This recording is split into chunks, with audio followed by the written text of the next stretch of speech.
Hey everybody, welcome back to my Bake Like a Pro YouTube channel.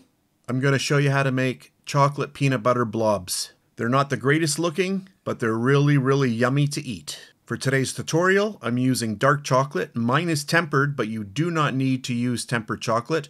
Non-tempered chocolate works equally as well. So to make this super easy, I'm just pouring 3 little circles onto my silicone mat.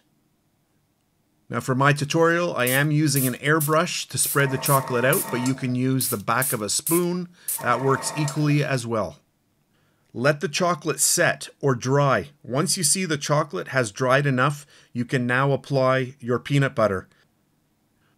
Once I finish applying my peanut butter, I then use the same chocolate to enclose the peanut butter completely. You want to make sure that all the chocolate is completely covering the peanut butter. If you are using tempered chocolate, you can simply leave the chocolate on your table for a number of hours and that will completely solidify the chocolate.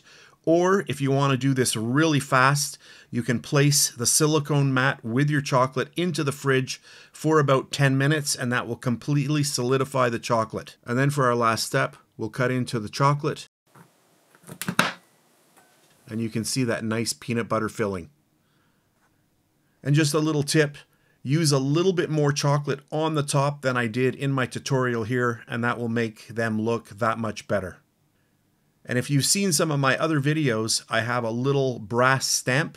You could also use the brass stamp on the top of these chocolates just to finish them off and make them a little bit more elegant. So that's it for this really fast video. I hope you enjoyed it. If you did, please give me a thumbs up, subscribe if you wish, and if you're on Facebook, you can check me out at facebook.com/BakeLikeAPro.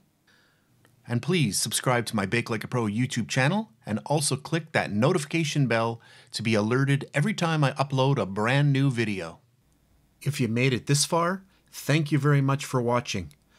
On the screen now, you can choose a video to watch, or you can also click and subscribe to my YouTube channel. And thank you once again for taking time out of your day to watch my video. I really appreciate it.